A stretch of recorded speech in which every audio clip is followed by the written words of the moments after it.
Esse é o segundo simulado, parte 2, né? Parte 2 é a correção de Itu. Então, Itu nós fizemos... com isso a gente fecha o ciclo de Itu. O que é fechar o ciclo? É você fazer, desde que sai o edital, planilha, né? Que é a primeira coisa. Saiu o edital, planilha. Presta atenção qual é a empresa vencedora, né? Pega, levanta a bibliografia, levanta o que tem para estudar, faz a planilha lá para controlar os estudos, para controlar a repetição. Depois faz todo o estudo e a gente não estava fazendo muito isso, agora vamos fazer em todo o ciclo nosso. Esse aqui foi o nosso 5º ciclo de estudos, que é a bibliografia do concurso de Itu. Uma bibliografia enorme, né? São 69 itens da parte pedagógica e específica e tal. Muito bem. Então, nós fizemos a primeira parte no sábado e agora estamos fazendo a segunda parte. 20 questões e mais 20, porque corrigir 40 questões é bastante, né, gente? É cansativo, é enjoativo, não sei se tem tanta produtividade assim, não, vou ser muito honesto.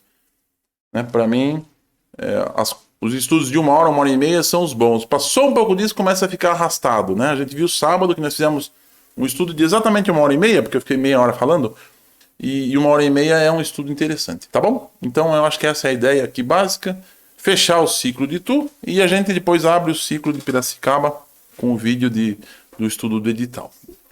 Então vamos lá, vamos discutir as questões. Então vamos lá, vamos para a primeira questão. Outra coisa, me perdoem, por quê?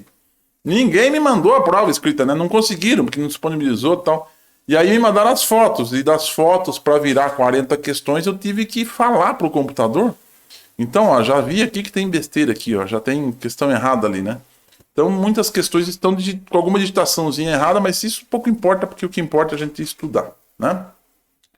Bom, aqui é um primeiro documento que é a desconstrução do construtivismo da educação. Nós tivemos um sábado que nós estudamos esse documento, e ele é um documento muito interessante porque não é que vai contra, né, o construtivismo. É um documento que vai contra crenças e equívocos no construtivismo. A autora defende, mas ela vai contra algumas crenças e alguns equívocos.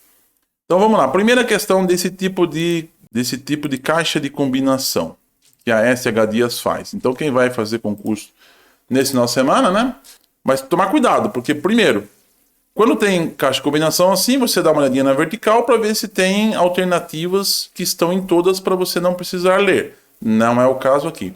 Segundo, tem que tomar muito cuidado, porque a nossa tendência é ir nesta. É ir no tudo verdadeiro, tá? Então toma muito cuidado, porque a tendência é sempre ir no tudo verdadeiro. E aí veja o padrão da SH Dias. Vamos ver aqui para vocês verem se eles fazem tudo verdadeiro ou não, tá? Entre os anos 20 e 40 do século XX, disseminou-se no Brasil o movimento teológico e com ele a influência da Igreja Católica sobre os métodos de ensino e a ênfase na atividade e no interesse do aluno.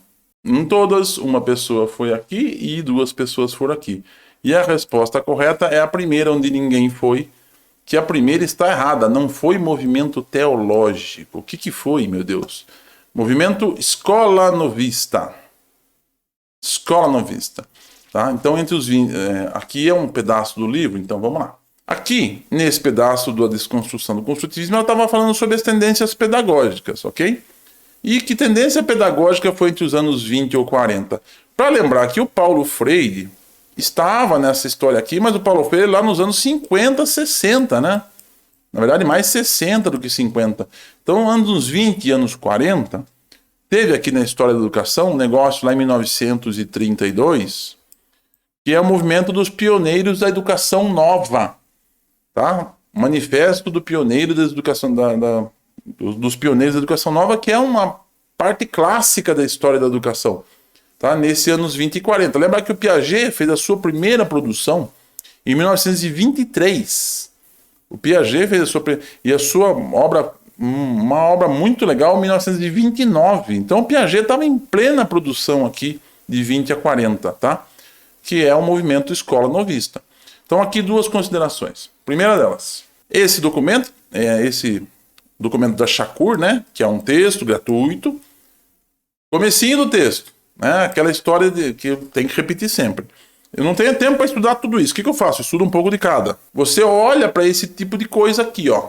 Quando tem esses destaques, né, esses recuos no texto, é um destaque original. Esses quadros dificilmente escapam das bancas, virem para os quadros e pegarem as coisas que estão ali destacadas e colocarem na prova. Então, o que eles fizeram? Ó? Pegaram a primeira questão, a segunda de 50 a 30 e a terceira dos anos 70. Tá aqui, ó, 50 a 30 e a 70. Daqui fizeram 3 questões, né, da evolução histórica aqui das correntes. Então, esse texto aqui, esse pedaço, é um resumo enorme do que produziu o Libânio, do que produz o Saviani e do que produz aquela Queiroz e Moita, nos textos clássicos da VUNESP. Né? A VUNESP cai muito, Queiroz e Moita era Libânio e passou para Queiroz e Moita nas tendências educacionais. Veja aqui, essa Chacur, a S.H. Dias aproveitou um pedacinho desde o livro, faz um grande resumo daquelas tendências pedagógicas, tá, gente? É um pedaço interessante para estudar, tá? Vamos para a segunda? É assim, é só a correção de como vocês responderam aqui, só para a gente saber mais ou menos como é que vocês foram e como é que ficou isso.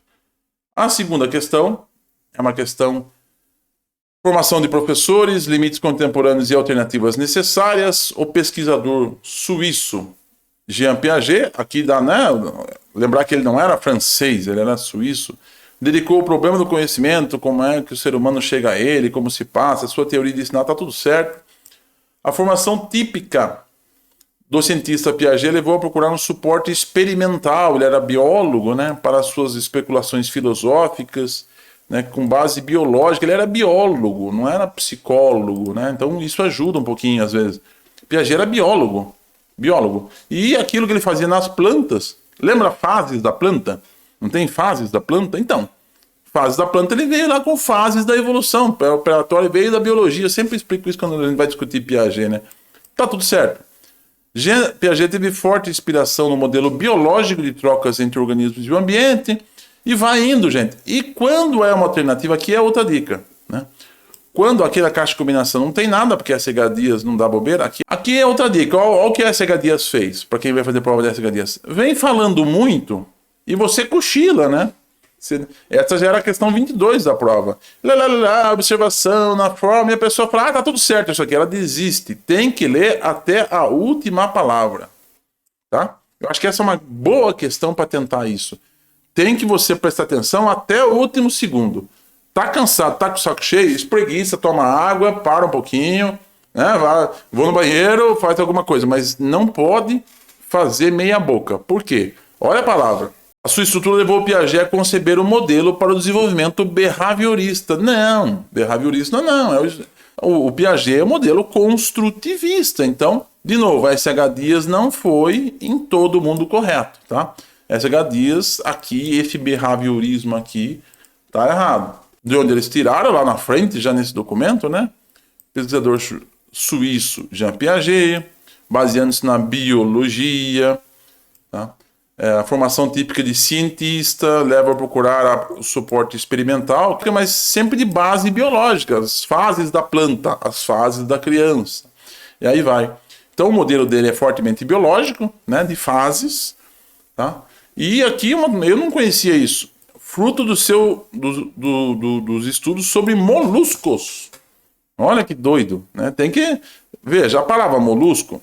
Epa, a palavra molusco não é uma palavra que está comum entre nós. Então, o que é bom a gente fazer quando surge isso nos nossos estudos? Grifa a palavra.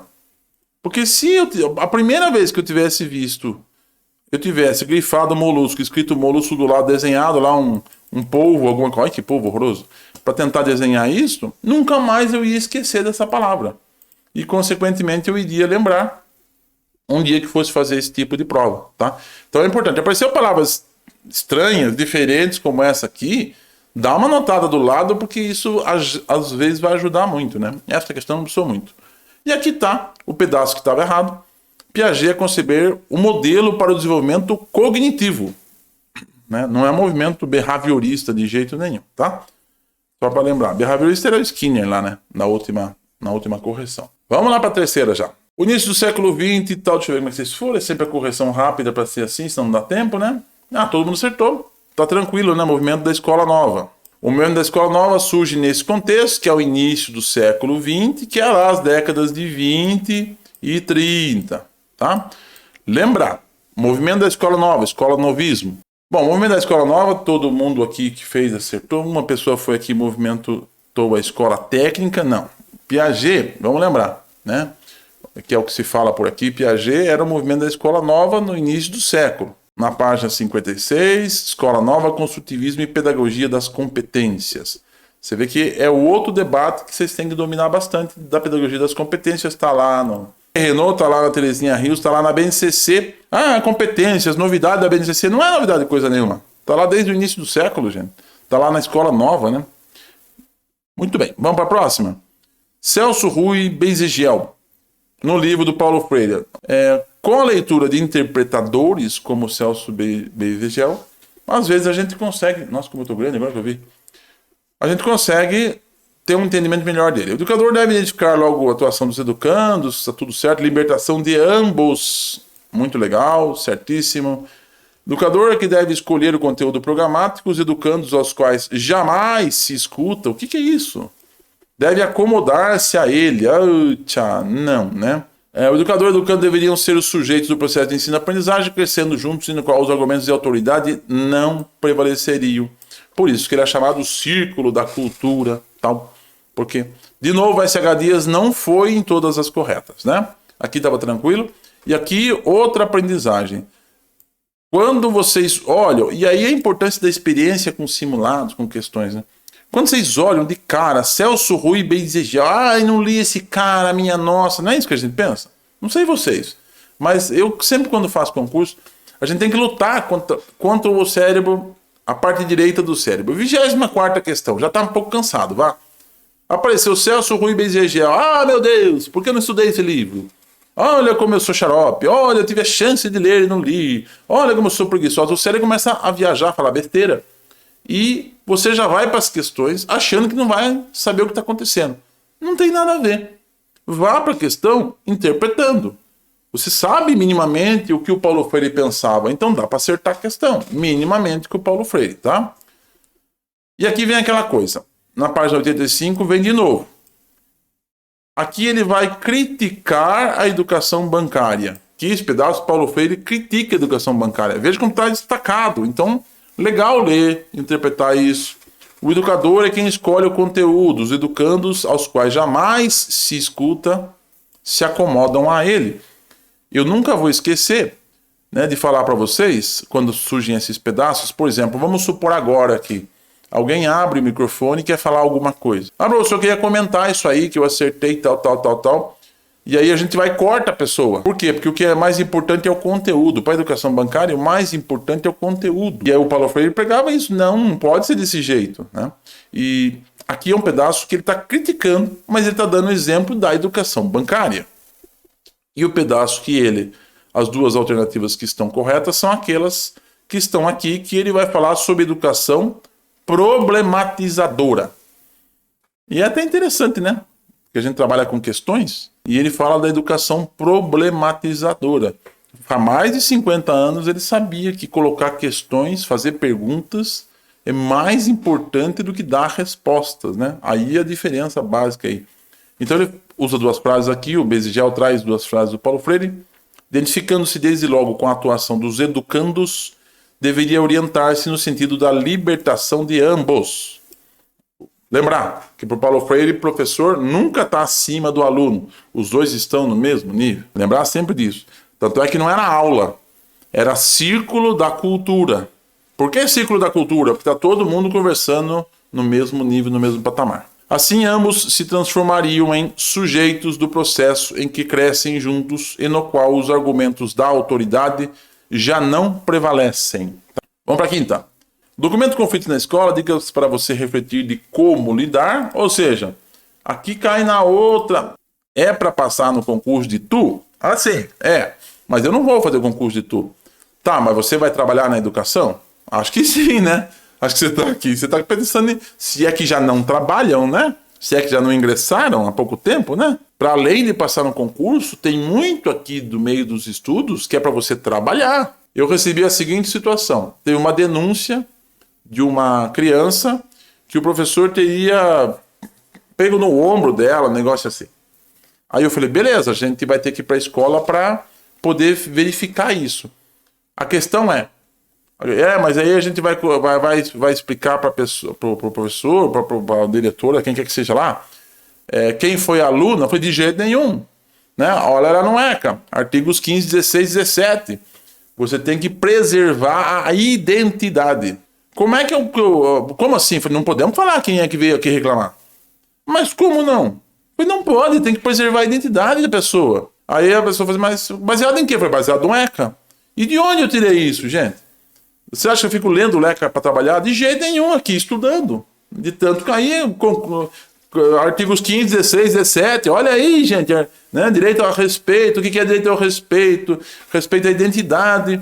É 12 estudos para passar em concursos que a gente acaba se tornando um profissional melhor, uma pessoa melhor. Então aqui, é só para repetir isso, é um texto que cai no concurso de ITU, mas não é só quem vai fazer concurso de ITU que tem que estudar. Quem vai trabalhar com educação tem que estudar e quem, consequentemente, quem quer ser uma pessoa melhor, né? Com relação às causas externas da violência em escolas, o documento aponta 3, que são, estava errado também lá no Forms, né? Socioeconômicos, político-organizacionais e violências externas em escola. Não pode ser arquitetônico, né? Cultural pode ser. Arquitetônico não vai dar, né? Relacionais, uma boa alternativa. Sustentáveis ficou esquisito, né? Então eu acho que culturais e relacionais eram 2 alternativas interessantes aí, mas a maioria das pessoas entendeu que eram culturais. Uma pessoa relacional e uma pessoa sustentáveis. Olha, os conflitos, as causas externas de conflitos às escolas, culturais. Vocês devem ficar com o saco cheio, fala a verdade, mas eu vou falar de novo, a mesma coisa. A importância de estudar o índice. Mais um agora, gente. Ó, Paulo Freire, Edgar Morin, Perrenot. Mais um para a turma. Cláudia Secona, com essa violência na escola. Por quê? Porque a resposta estava no índice do livro. Olha de doido. Fatores socioeconômicos, fatores políticos organizacionais, fatores culturais. Nunca dei bola na minha vida para o índice. Mas sinto muito. O índice é um grande resumo do texto. Quais são as causas externas de violência às escolas? Fatores socioeconômicos, fatores políticos organizacionais e fatores culturais. O que importa saber aqui, desse pedaço? Que a gente tem que prestar atenção no índice. É incrível. O índice pode ser usado para muita resposta em concurso, né? Esses dias lá no YouTube, alguém lá falou, acho que é o Moacir, alguém falou, nossa senhora, caíram questões do índice. Tá aí, ó, uma questão de índice. Próxima, neurociência e educação. Essa questão é muito interessante, porque é uma questão que eu falo quando eu vou explicar a metodologia de ensino. Eu sempre falo isso aqui, né? Não precisava ter lido o livro. Qualquer um de vocês que participou de uma conversa sobre metodologia, lembrava dessa questão aqui, né? Assinar a alternativa incorreta. Então, aqui é o perigo. SH-dias, que você tem que marcar ali nessa prova o que você quer. Você quer o erro. O ambiente de estudo, uma pessoa achou que é isso, fazem diferença a criação de uma rotina e a utilização de locais com poucos estímulos distraidores. É importante exercer controle sobre a quantidade e a qualidade da informação que queremos ou devemos processar. Tá nós aqui, gente, explicando. Né? Você vai estudar tudo que aparece pela frente, vai ficar ligado no YouTube o dia inteiro, deixa o YouTube no modo automático e ele fica virando. Não, então tá certo, tá certo. Uma pessoa achou que isso está errado. A memória é um fenômeno unitário, pois compreende uma única vertente, a memória de trabalho. Essa memória de trabalho é a memória do dia, gente.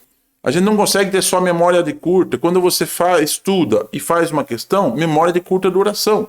Por que você repete no mesmo dia, você repete no outro dia, você repete com uma semana, você repete um mês, para você treinar memória de longa duração. Eu, inclusive, coloco os vários tipos de memória. Então, não existe uma única memória, que é a memória de trabalho. Tá? Nós temos vários tipos de memória. E aqui onde 3 pessoas foram aqui da nossa resposta, e 2 pessoas foram aqui embaixo, que o descanso e a higiene mental pode ajudar a manter a memória de trabalho menos sobrecarregada e pronta a processar as informações importantes. Isto é verdade. 2 pessoas acharam que isso é mentira. Ou acharam que isso é verdade e não repararam que estavam procurando pelo erro. O erro é o seguinte, não tem só memória de trabalho, que é a memória do dia. A memória de trabalho é a memória do dia, não existe só essa memória. Outra dica, né? Lembra das caixinhas? Esse livro, né? Eu tenho Kindle, na verdade, não tem nem o livro. ele tem em todo final de capítulo o resumo. Então, aí é outra dica. Não tenho tempo para estudar tudo. O que eu faço? Primeiro veja o índice. Já viram que o índice é terrível, né? Dá uma olhadinha no índice. Leia o começo do livro. E alguns livros, como esse da Ana Teberoski, ao final de cada capítulo traz um quadro resumo. Então eu não tenho tempo de ler o catatal lá, né? De 169 páginas. O que eu faço? Leio os quadros resumos de cada capítulo.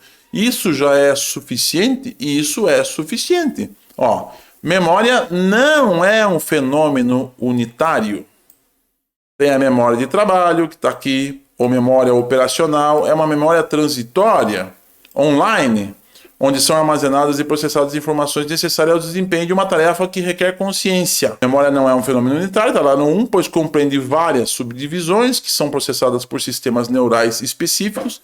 Bom, podemos identificar como componentes de memória trabalha a memória sensorial, um sistema de repetição, e aí vai, tá? E depois tem aqui, tem esses 7 pedaços desse resumo desse capítulo, tá? Aí quem quiser dar uma olhadinha melhor, vai no PowerPoint. E tá aqui, ó. O descanso e a higiene mental podem ajudar a manter a memória de trabalho menos sobrecarregada e pronta a processar as informações importantes. Lembra que a gente brinca do método Pomodoro nas provas? Trabalhou lá, meia hora, 1 hora, dá uma descansadinha. Eliminar a sobrecarga que o sistema fica. 7ª, documento, conflitos na escola. De novo a Cláudia lá, né? Cláudia Secom, né? Dicas para refletir exemplos como lidar, aponta algumas dimensões fundamentais cultivadas em escolas seguras. A gente fez isso, né? Fez uma questão exatamente essa da história de escolas seguras, quanto escolas que não eram seguras. A criar e manter uma atmosfera equilibrada e harmoniosa, tal. Bom, analise e diga se essas dimensões estão corretas. Vínculo, sentimento de conexão entre professores, alunos, gestores, família, escola e comunidade. Tudo junto aqui, faltou vírgulas. Mas está correto? Está correto. A 1 está correta. Então, somente 2 não, todos estão errados. Currículo relevante.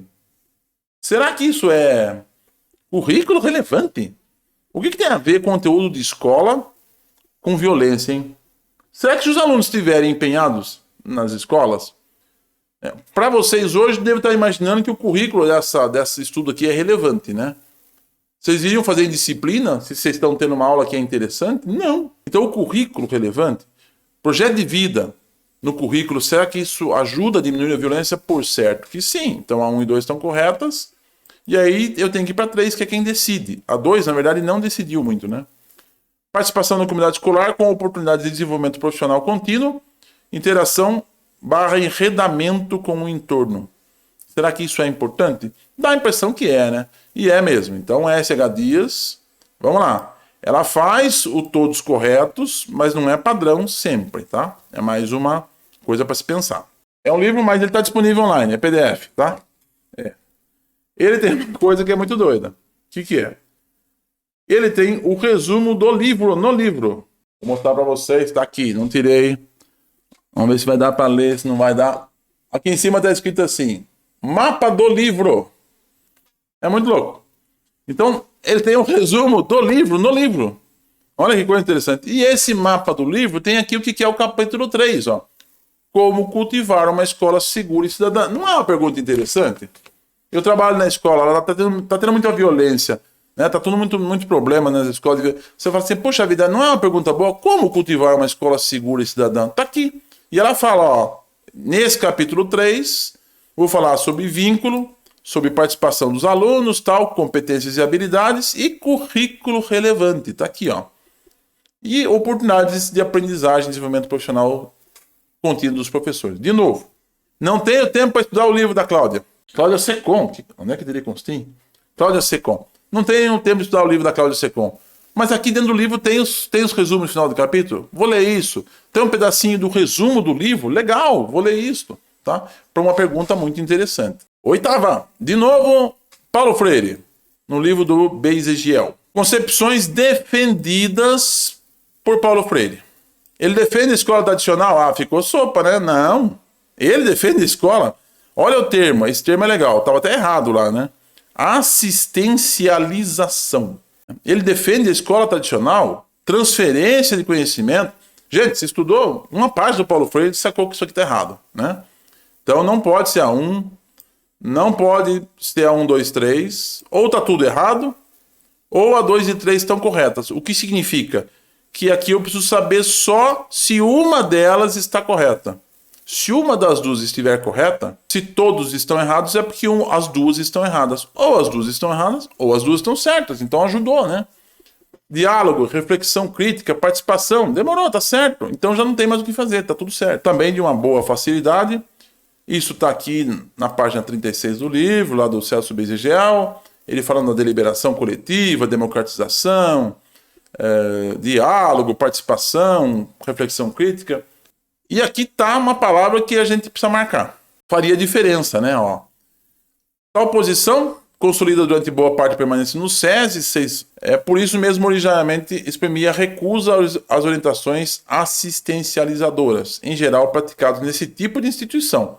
Por quê? A assistencialização reduzia o homem à condição de objeto de ação alheia e roubava-lhe qualquer possibilidade de participação na ordenação do próprio destino. Embora neurociência de novo, o ser humano é a única espécie que nasce bastante maduro. Senhor amado, judiação de nós. Discutimos isso no Tarzan, lembram? Quando nós fizemos uma aula lá do Vygotsky, eu acho. E aí ficamos falando do Tarzan. O Tarzan nasceu maduro. Depois, a maior parte das conexões do seu cérebro já estão formadas desde o ventre materno. Não dá para acreditar nisso. Lembra que eu sempre falo daquele mau humor do adolescente? Que o adolescente, a idade que você tem mais neurônios no seu cérebro aos 15 anos e que há uma poda maciça desse neurônio aos 16, 17, daí uma das razões para aquele mau humor danado, aborrecente. Então aí já deu para ver que isso aqui está tudo errado, né? Mas a percepção sensorial e a habilidade motora desenvolvem a partir de um curto período de aprendizagem. Tá? Que o ser humano nasce bastante maduro, sem chance. Então aqui não vai dar não, tá falso mesmo. Duas pessoas estão certas. Aqui também está certo, eliminou as duas do meio. E agora? Agora a segunda está verdadeira. Não preciso ler. Vamos para a terceira? A plasticidade é maior nos primeiros anos de vida. Vamos ser honestos, E diminui até não existir mais durante a velhice. Se um idoso tem um AVC, ele não consegue recuperar os movimentos, veja que às vezes recupera. Ele tem um AVC, fica com um lado comprometido e faz fisioterapia. E o que é isso? Mas aí eu até dei esse exemplo, né? Ele faz fisioterapia, volta a andar sem repuxar um lado do corpo e perde um pouco da memória. Por quê? Porque aquelas células do cérebro que eram de memória passam a atuar no movimento, tá? Então isso não é verdade, que não diminui até não existir mais. Isso aqui é falso. Então deu lá na última. Como é que é o índice aqui da rapaziada que respondeu? Uma pessoa achou que é tudo verdadeiro? Não é, não. A primeira tá errada, a outra tá errada. Ninguém foi aqui e a maioria acertou aqui na 4, tá? Veja que a gente está começando a fazer um outro negócio aqui, que é associar autores, né, à medida que a gente vai estudando. Isso não era possível 6 meses atrás, gente. Né? Vamos pensar assim? Hoje nós estamos associando o Celso Antunes por quê? Porque nós estudamos ele. Estamos associando o Tarzan aqui porque estudamos no Vygotsky lá. Então você começa a perceber que você começa a fazer uma teia de gente e essa teia tende a crescer e ajudar a memória a buscar os referenciais que você vai. Expliquei isso quando a gente sempre faz o Kindle, eu falo isso. Olha, o Kindle tem uma característica. Ele coloca, quando as pessoas grifam, Kindle é um livro digital, né? Quando as pessoas grifam, ele vai marcando, nesse caso aqui, essa passagem foi grifada por 116 pessoas online. Então você vai tendo já no livro do Kindle, não tenho tempo para ler, o que eu faço? Leia esses pedaços que está pontilhado no livro do Kindle, se você tem, porque esses pedaços são os pedaços que as pessoas mais estão achando interessantes. E você vai começar a reparar lá no Kindle que a maioria dos livros está grifados no começo, né? E essa figurinha é muito legal, tá, gente? Isso aqui é um cérebro de uma criança, de um adulto e de um idoso. Que significa que na criança ainda não está maduro, não está suficientemente desenvolvido. Olha do adolescente aqui como está bem mais desenvolvido. E olha como do idoso o desenvolvimento já é menor. Ou seja, aqui dá bem esse ritmo da vida. Você começa imaturo, tem o auge do desenvolvimento neural na adolescência, Mas na velhice você ainda continua com a possibilidade, esses dendritos que chama, que esses risquinhos, de se conectar com as outras células. Então você consegue aprender mesmo na velhice. Existe plasticidade mesmo na velhice. Olha a frase lá. A grande plasticidade no fazer e no desfazer das associações existentes entre as células nervosas é a base da aprendizagem e permanece, felizmente, ao longo de toda a vida. Então, se tem alguém que tá aqui com a gente no Meet, ou vai assistir do YouTube depois, eu não consigo aprender, sinto muito, essa desculpa foi embora. Eu não tenho capacidade de aprender. Sinto muito, eu tô velho. Não deu. Aqui não deu mais. Ela apenas diminui com o passar dos anos, exigindo mais tempo para ocorrer e demandando um esforço maior para que a aprendizagem ocorra de fato. Então tá tranquilo. A gente vê o quanto as crianças aprendem rápido as coisas, beleza? E eu não consigo aprender? Eu vou conseguir aprender. Só que aqui está escrito por quê? Porque eu tenho que ter um pouco mais de esforço. Então, mas eu não vou conseguir ter o mesmo desempenho no concurso que um estudante. Vai. Só que você tem que saber que você vai levar um pouco mais de tempo que ele. Por isso que quanto mais a gente fica, mais passa o tempo, mais a gente tem que permanecer contínuo no esforço de estudo, que é para superar a rapidez da rapaziada mais nova, tá bom? É uma figurinha muito legal também, né? Vamos para a próxima. A noção de desenvolvimento é sui generis. O que quer dizer isso? Meu Deus, tem uma escrita aqui. Sem semelhança com nenhum outro, único no seu gênero, original, peculiar e tal. No construtivismo de... Quem é que era construtivista aqui? Vygotsky. Piaget, claro. Jeremy Brunner, não sei. Erik Erikson, meu Deus, tá com nome de cantor, né? Eric Clapton. Eu quando olhei aqui, falei, nossa, é cantor, isso aqui é Erik Erikson. Bom, a Silene Shakur estava falando do construtivismo. Quem que era construtivista dessa rapaziada aqui? Eu só conheço Piaget. Só podia ser ele, né? Tava parecendo muito lógico, dava medo de arriscar. 7, todo mundo, 100%. Aê, gente. Pintou a primeira 100%. E obrigado, porque aí dá a ideia que ninguém tava brincando, né? Ninguém fez aqui brincando. Vocês foram errando as questões, naquela que estava muito tranquila, muito fácil, todo mundo acertou. Tá aqui, é sui generis no construtivismo piagetiano, tudo tranquilo. Página 21, presta atenção, no livro da Silene. Né? Vamos passar para a próxima. Desenvolvimento psicológico e educação. Não li esse livro, meu Deus do céu, é do Gardner. Aqui a pergunta é das inteligências múltiplas, que nós discutimos lá no Celso Antunes. Passei para vocês lá como é que eles colocam lá as inteligências e tal. Vamos lá. Nesse sentido, analisa as definições de algumas inteligências. Aqui, nem precisava muito ler isso aqui, tá? 1, 2 e 3. Era só olhar os nomes aqui. Né? Inteligência cinética corporal, inteligência musical e lógico-matemática. Inteligência sinestésico corporal, inteligência harmoniosa. Alguém lembra de inteligência harmoniosa? Né? Inteligência racional matemática, tudo bem. Inteligência sinergética corporal, musical e dialético matemático. Dialético matemático é de arder, gente. Inteligência sincrética corporal, olha isso. Sinestésica e cinética até que ia, mas sincrética. Inteligência melódica.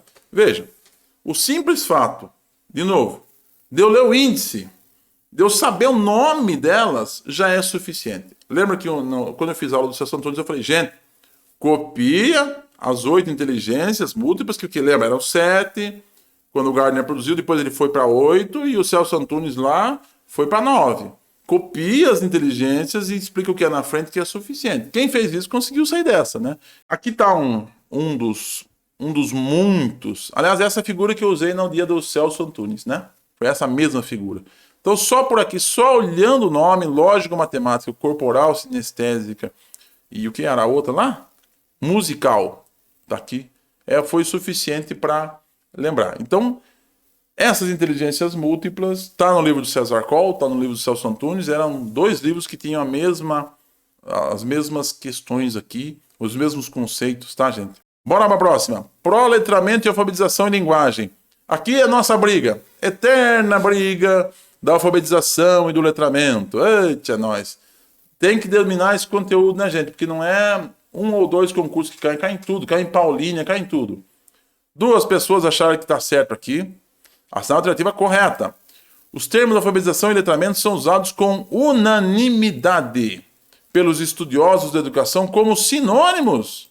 É a mesma coisa, 2 pessoas colocaram, todo mundo acha que é a mesma coisa. Não é, gente? O termo alfabetização surgiu apenas na última década para caracterizar parte da população brasileira que só conhecia os princípios básicos da escrita.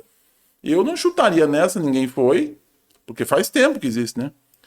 O termo letrado define a pessoa que tem conhecimento profundo sobre a etimologia das palavras.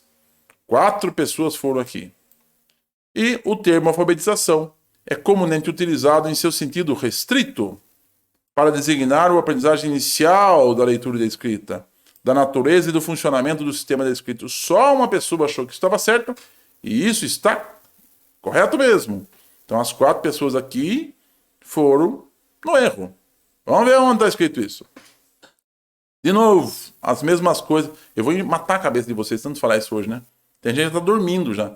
Página 10, comecinho desse documento aqui. Uma grande briga aqui entre letramento e alfabetização. Olha lá. Palavras em negrito, palavras em itálico. Com o surgimento dos termos letramento e alfabetização, ou alfabetismo funcional, muitos pesquisadores passaram a preferir distinguir a alfabetização e letramento. Então não são sinônimos, passaram a distinguir.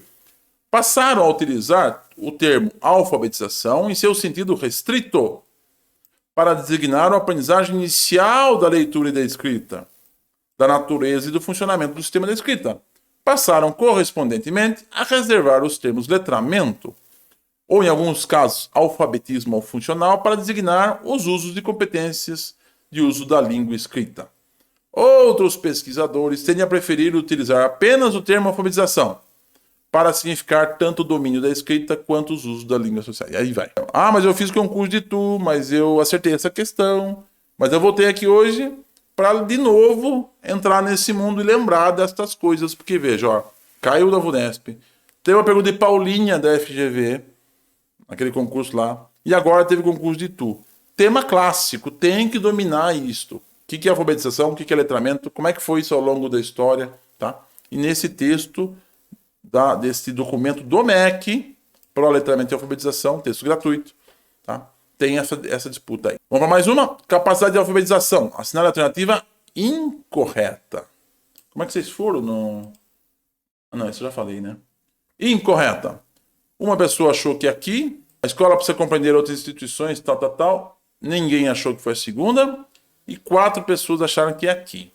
Em sala de aula, a única situação que o professor pode implementar para incentivar a participação oral dos alunos é o jogo de pergunta e resposta. Gente do céu. É só no jogo de perguntas e respostas que eu posso incentivar a participação oral. E quando você pede para ler, leitura em grupo, leitura coletiva, não é uma participação oral dos alunos? Muito, né? Aqui, o grande problema talvez fosse não ver que eu quero a alternativa incorreta, tá? Essa aqui tá certo, a grande maioria das pessoas acertaram, 2 pessoas foram aqui no fim, tá? Única situação, olha isso, gente, única situação para incentivar a participação oral não é possível. Aqui no finalzinho desse documento já, além do jogo de perguntas e respostas e da discussão, normalmente empreendidos nas atividades de interpretação de textos lidos, outras situações devem ser implementadas para incentivar a participação oral dos alunos. Organização da rotina diária, produção coletiva de textos, decisões coletivas sobre assuntos de interesse comum, planejamento coletivo de festas, torneios esportivos, a rodinha e outros. Então é uma questão que, olha, 3 pessoas, quase metade das pessoas erraram, mas é uma questão assim que você estudando bem, lendo bem, daria para sair dela, tá, gente? De acordo com o documento Pro Letramento, Alfabetização e Linguagem, aqui eu tenho que preencher essas 2 lacunas aqui. E reconstruiria avaliações sobre a natureza e funcionamento da língua escrita, compreendida como um sistema de intenção. A criança, desde seus primeiros contatos com a escrita, construiria e reconstruiria um sistema de hipóteses sobre a natureza e o funcionamento da língua escrita, compreendida como um sistema de representação. Eu acho que essa questão estava na terça-feira no YouTube, se eu não estiver muito enganado, da Emília Ferreiro, falando sobre sistema de representações. Agora, o que é pré-silábico, gente? O que é silábico sem valor? O que é silábico com valor? O que é silábico alfabético? Hoje falei numa TPC com os professores lá. O que é o alfabeto? O que é isso, gente? São fases da criança? Isso chama-se hipóteses de escrita. Existem hipóteses de escrita e hipóteses de leitura. Lembra que eu falo de alfabetização, cito meu filho mais novo, tal. Isso aqui, pré-silábico, silábico, o que são isso? São fases? Sim, mas são hipóteses de escrita, tá? E aí nós vamos combinar com a Emília Ferreira quando ela fala que a escrita é um sistema de representação. Tá aqui na página 10 de novo, é a mesma história sempre. Comecinho, veja como os institutos pegam o comecinho de todos os textos, a maioria. Tem 40 perguntas, 25 é do começo dos textos, né? A partir dos anos 80, o conceitual alfabetização está naquela discussão lá, lembra? Está discutindo alfabetização, letramento, naquela discussão tiraram 2 perguntas. Foi ampliado com as contribuições dos estudos da Emília Ferreira Teberosa, que é o psicogênese, né? A correspondência entre grafema e fonema. O que é correspondência? É o silábico com valor. Quando eu faço a correspondência de um grafema e um fonema, é o silábico com valor. Tá? Codificação, decodificação. Reconstruiria hipóteses sobre a natureza e o funcionamento da língua escrita e compreendida como sistema de representação. Falei no comecinho que isso a gente fez uma questão no YouTube lá sobre a Emília Ferreira, né? Vamos lá, indo para a reta final. Saberes de práticas da inclusão, educação infantil. É correto afirmar que o trecho acima se refere ao quê? O que é o trecho? Soma de todas as experiências diretas e indiretas. Como é que alguém responde um simulado desse também? Me fala. Diretas e indiretas. De uma criança em um contexto ambiental. O serviço de educação deve tê-lo planejado. Porque tudo o que acontecer com uma criança será sempre uma experiência de aprendizado. Aqui tem uma coisa que dá para lembrar disso. Já ouviram falar de experiências extracurriculares? Já ouviu falar dessa besteira? Extracurricular. Eu vou, Sorocaba, né? Eu vou no zoológico, no Quinzinho de Barros. É um passeio extracurricular. Isso é uma besteira sem fim, não existe. Por quê? Porque tudo... Lembra do Libânio, com o currículo oculto? O que é currículo oculto? Tudo que acontece com as crianças é currículo. Ou ele é currículo formal, que é o planejado, ou ele é currículo real, que é o que acontece, ou ele é currículo oculto. Lembra disso? Das definições do currículo do Libânio? De novo, é aquela teia que nós vamos fazendo de conhecimentos. Então, tudo que acontece na escola, ou é um currículo, ou é outro. Então, não tem nada de extracurricular. O que é extracurricular? Não existe isto. Não existe.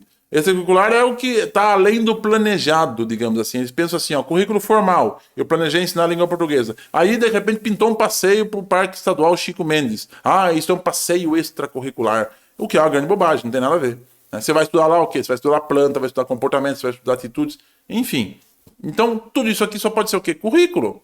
O que é a soma de tudo que acontece na escola? É um programa de avaliação? Não. É um plano de ensino? O plano de ensino é só o planejado. É um projeto político-pedagógico. Projeto é um plano, é um projeto, é um documento. O que é a soma de todas as experiências? As experiências só pode ser aqui currículo, tá? Aqui nesse documento, na página 15, de novo, começo do documento. A criança do nascimento aos 3 anos de idade, estrutura curricular. O currículo é a soma de todas as experiências diretas e indiretas de uma criança em um contexto ambiental. Um serviço de educação deve ter um currículo planejado, porque tudo que acontecer com uma criança, aqui está, será sempre uma experiência de aprendizagem. Tudo o que acontecer com uma criança. Tudo. Né? Vamos lá. Com base no documento pró-alfabetização, esse negócio fica feio. 3 pessoas foram que 1 e 3 estão corretos. Ninguém foi aqui no 1. Aliás, uma proposta de ensino de língua deve valorizar o uso desta em diferentes situações ou contextos sociais, com a sua diversidade de fusões e a sua variedade de estilos e modos de falar. Tá bom isso? Tá bom, né? Ok, 1 e 2 estão corretos, todos estão errados? Não. 2. A língua é um sistema que tem como centro a interação gestual que se faz através de expressões corporais e faciais. Ué, e a fala, gente? Interação gestual. Eu fico aqui com uma interação gestual com vocês e que eu faço através de expressões corporais ou faciais. Ué, mas e a fala? E a oralidade? Onde é que foi embora? Não tem aqui. Tá errado isto? Tá errado isto? Queimou aqui, gente. Só pode ser a 1 e 3. Em sala de aula é importante que o trabalho pedagógico se organize em torno do uso da língua e que privilegie a reflexão dos alunos sobre as diferentes possibilidades do emprego desta. Eu sempre brinco isso, né? Eu, Marco, falo errado? Não, eu tenho o meu dialeto, do meio social onde eu vivo. Não é falar errado. Isso é uma reflexão das diferentes possibilidades do emprego da língua, tá? E aqui eu acho que foi... Eu nem vou falar como é que foi aqui, porque eu acho que eu fiz errado no formulário. Ó, a página 9 daquele documento lá. A língua é um sistema que tem como centro a interação verbal. Verbal. Que se faz através de textos ou discursos falados ou escritos. Isso significa que esse sistema depende da interlocução. Interlocução quer dizer ação linguística entre sujeitos. Ok? Então não dá para saber se o pessoal errou, mas não importa. Aqui o que importa é saber. Primeiro, análise da SH Dias. Né? Na 36, e nós só falamos nisso. Pega o comecinho dos textos sempre. Tá? Segundo, muda palavras. Né? Toma cuidado com isso. Mas dentro da certa lógica, a língua não é uma interação gestual. Tá bom? Vamos lá. Chegando para o fim. Costuma-se considerar que quem que viveu entre 1632 e 1704, meu Deus, foi o iniciador das posições filosóficas conhecidas como empirismo. E agora, John Locke, Montesquieu, Rousseau. Eu lembro que o Rousseau é de 1800 e alguma coisa, David Hume. Como é que vai saber isso, gente? Não dá para saber. John Locke. Não dá para saber. Está na página 20, comecinho do livro, só que aí é difícil. É difícil por quê? Eu só tenho o volume 3. Esse livro aqui caiu os 3 volumes, ó. Cadê? Volume 1, ó. Aí é difícil. São 3 catataus do César Coll. Eu só tenho 3.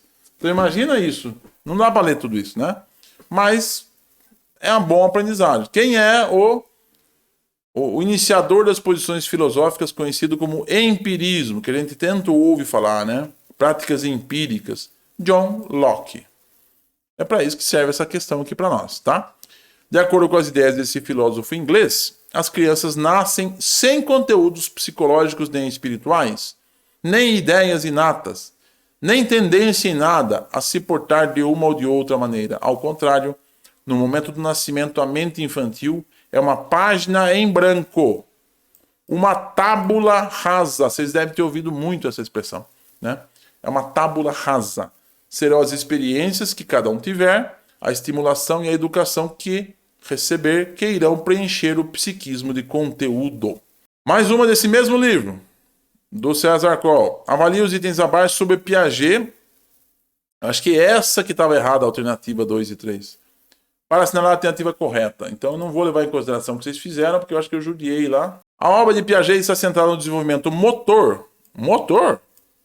E o seu principal objetivo é procurar descrever e explicar como é desenvolvida a capacidade de engatinhar do ser biológico, e que é um bebê recém-nascido, para a capacidade de andar que encontramos no adulto. Não dá para ir nisso, né, gente? Tá muito ruim, não tá? Desenvolvimento motor, não dá para ir nisso aqui, não. Um tá errada, e já resolvido. Já resolvido. Só que lá no formulário estava errado, então não vamos nem falar o que vocês fizeram. A obra de Piaget está centrada no desenvolvimento intelectual. O Galarrio, que escreve Galarru, é que se fez a sua obra baseada no Piaget para o desenvolvimento motor. Quem vai para a pré-escola sempre tem esse livro como referência, né? Mas o Piaget se baseou. Se fosse a Kishimoto, né, gente? Vá lá. Mas o Piaget é desenvolvimento intelectual, tá? E aí tem as outras 2 alternativas aqui de onde eles tiraram da página 28, comecinho do livro lá do César Coll. Penúltima, gente. Sobre esse pressuposto, tá, vamos lá. Apesar de o desenvolvimento geral ser previsível, cada pessoa desenvolve características únicas desde o nascimento, as quais, por meio das interações do dia a dia, irão progressivamente se diferenciar em uma personalidade única. Aqui deve ter um maiúsculo. A aprendizagem sempre ocorrerá considerando as características únicas de cada pessoa. O que é isso? Regula suas habilidades e oportunidades. A aprendizagem é isto aqui, ó. A memória é isto aqui. Então, cada vez que você aprende alguma coisa, você estabelece essas ligações, tá? Cada vez que você aprende alguma coisa, você repete e você estabelece essas ligações. Então, veja. Vocês acham que quando uma criança... Vamos imaginar que isso aqui são crianças diferentes. Vocês acham que quando esta criança recebeu um estímulo da letra A, essa também da letra A e essa da letra A, vocês acham que o cérebro aqui criou perninhas iguais em todas? Quando as três crianças... Eu podia fazer dessa figura essa analogia. Quando essas três crianças estão tentando aprender a mesma letra A, o que vai acontecer no cérebro delas é exatamente isso aqui. Para esta criança, a letra A, ela conseguiu aprender fazendo essas ramificações. Para esta criança, esse tipo. E para esta criança, esse tipo. É só um exemplo, utilizando essa figura. Então, o que acontece? Quando você vai ter a mesma aprendizagem, no cérebro de cada um, as ramificações vão ser diferentes. Imagina isso ao longo da vida. Por isso que cada ser humano é único. Cada um é diferente do outro. Tá? Vamos voltar lá? Onde nós estamos agora. Isso está correto? Está correto. São únicos. Desde o nascimento até... Está correto isso aqui. Está muito mal feita a minha produção aqui. Mas essa aqui não podia ser. E essas duas últimas aqui o pessoal não foi porque existem períodos críticos durante a vida em que certos tipos de conteúdos são melhores. Ok? Eu não sei se eu falei isso para vocês, mas aqui vai agora. A segunda língua... Primeira língua português, tá? Aí eu quero aprender inglês.